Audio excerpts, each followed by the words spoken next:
नमस्कार। आज हम बात कर रहे हैं रॉबर्ट कियोसाकी की बहुत ही मशहूर किताब रिच डैड पुअर डैड की। बल्कि किताब पर मिली एक समीक्षा पर हम थोड़ी गहराई से चर्चा करेंगे। ये किताब तो खैर काफी लोगों ने पढ़ी है या सुना होगा इसके बारे में। बिल्कुल। इसका जो मूल आइडिया है, लेखक के दो पिता, एक पुअर डैड पढ़े लिखे सरकारी नौकरी वाले, हाँ, और दूसरे रिच डैड जो शायद उतने पढ़े लिखे नहीं थे पर कामयाब बिजनेसमैन बने, और पैसों को लेकर दोनों की सोच बिल्कुल अलग थी। एकदम जमीन आसमान का फर्क था उनकी सोच में।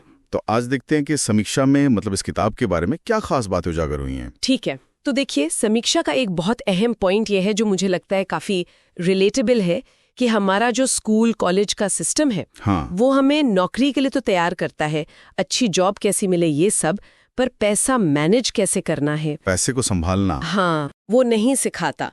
और यही रिच डैड की फिलॉसफी थी जिसे समीक्षा ने हाईलाइट किया है। ये सिर्फ किताबी ज्ञान नहीं बल्कि प्रैक्टिकल फाइनेंशियल समझ की कमी है। सही बात है। अक्सर लोग अच्छी कमाई के बाद भी स्ट्रगल करते हैं क्योंकि उन्हें पैसा मैनेज करना नहीं आता। बिल्कुल, और इसी से जुड़ा है वो एसेट्स बनाम लायबिलिटीज वाला कॉन्सेप्ट। हाँ, ये तो किताब का कोर आइडिया है। हाँ, समीक्षा में इस पर क्या कहा गया है कि अमीर लोग एसेट्स खरीदते हैं। हाँ, अमीर एसेट्स बनाते हैं, परिसंपत्तियां, जबकि बाकी लोग या आप कहे मिडिल क्लास वो लायबिलिटीज यानी देनदारियां खरीदते हैं। और मजे की बात यह है क्या? कि अक्सर उन देनदारियों को वो संपत्ति समझ बैठते हैं। अच्छा, जैसे समीक्षा में कोई उदाहरण था? हाँ, समीक्षा रिच डैड का ही उदाहरण देती है। फर्क बहुत सीधा है।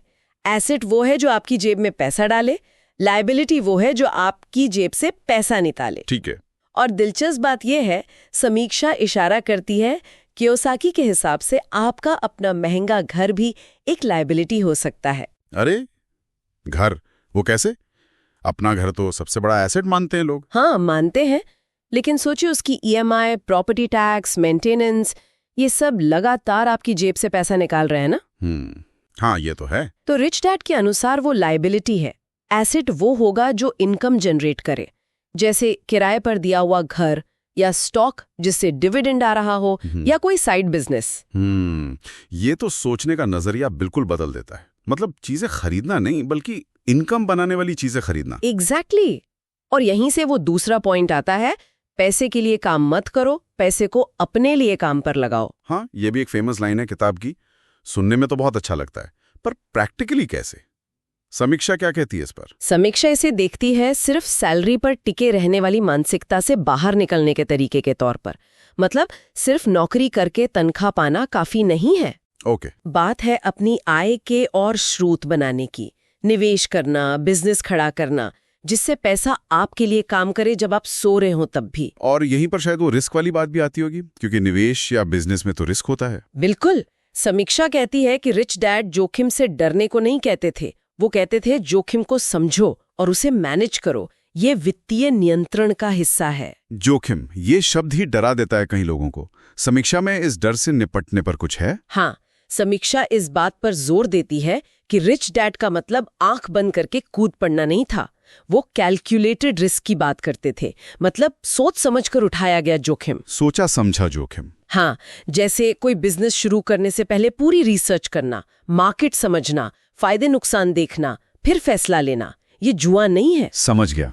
समीक्षा के मुताबिक बिना सोचे समझे रिस्क लेना तो खतरनाक है ही, लेकिन वित्तीय आजादी के लिए कैलकुलेटेड रिस्क लेने से कतराना भी उतना ही नुकसानदेह हो सकता है। ये एक अहम सवाल उठाता है कि कहीं हम सेफ खेलने के चक्कर में बड़े मौके गवा तो नहीं रहे। सही बात। तो कुल मिलाके समीक्षा का जो निचोड़ है वो ये लगता है कि किताब सिर्फ पैसे कमाने के टिप्स नहीं देती। नहीं, बिल्कुल नहीं। बल्कि ये पैसे को देखने का, उसके बारे में सोचने का पूरा नजरिया बदलने की बात करती है। ये जानकारी से ज्यादा माइंडसेट शिफ्ट की बात है। हाँ, अमीर बनने से पहले अमीर की तरह सोचना शुरू करना समीक्षा का केंद्रीय भाव यही लगता है। तो अगर हम आज की चर्चा को संक्षेप में देखें तो मुख्य बातें क्या रही? एक तो वित्तीय शिक्षा की जरूरत, हाँ, जो स्कूलों में नहीं मिलती अक्सर। फिर एसेट्स और लायबिलिटीज का सही फर्क समझना। बिल्कुल, क्या पैसा ला रहा है, क्या ले जा रहा है। पैसे को अपने लिए काम पर लगाना, सिर्फ पैसे के लिए काम नहीं करना। और जोखिम को समझना, उसे मैनेज करना, उससे डरना नहीं। कैलकुलेटेड रिस्क लेना, और सबसे बड़ी बात, जैसा आपने कहा, माइंडसेट, सोच में बदलाव।